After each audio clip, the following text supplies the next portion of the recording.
कैलाश पर्वत सादा की तरह शांति थी। बर्फ की सफ़ेद चादर ओढ़े पर्वत मंद बहती वायु और ध्यान अस्त महादेव। उसी समय एक साधक रोते रोते कैलाश पहुंचा। उसका मन क्रोध, पीड़ा और अपमान से भरा हुआ था। उसने शिवलिंग के सामने गिर कर कहा, प्रभु, जिन पर मैंने सबसे ज़्यादा विश्वास किया उन्होंने ही मुझे धोखा दिया। मेरा दिल जल रहा है, मुझे बदला चाहिए। महादेव ने धीरे धीरे नेत्र खोले।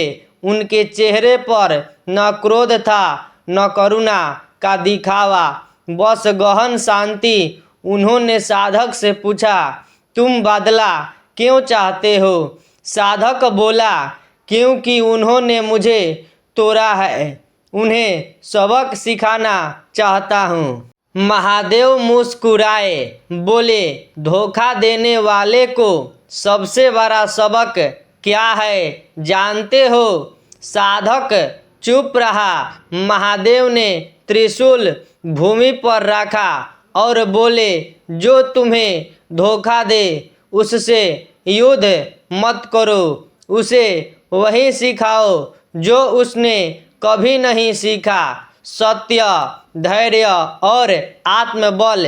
साधक ने आश्चर्य से पूछा, लेकिन प्रभु, इससे उन्हें पीड़ा कैसे होगी? महादेव गंभीर स्वर में बोले, जब कोई व्यक्ति अज्ञान में रहकर धोखा देता है तो वह भीतर से पहले ही पराजित हो जाता है।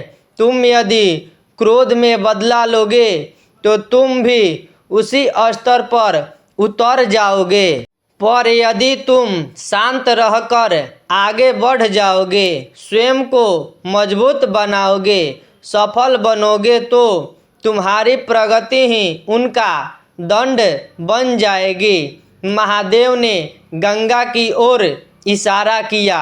देखो गंगा को, कोई इसमें पत्थर फेंके, यह बहती रहती है, न रुकती है, न शिकायत करती है और अंत में वही पत्थर घिसकर छोटा हो जाता है।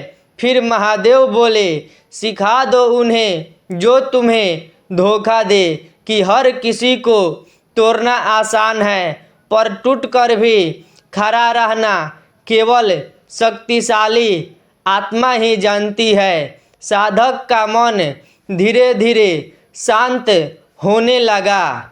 उसे समझ आ गया कि बदला लेने से नहीं, स्वयं को ऊंचा उठाने से शिक्षा दी जाती है। महादेव ने अंतिम वचन कहा, याद रखो, मैं विष भी पी गया पर विष को अपने भीतर नहीं उतरने दिया।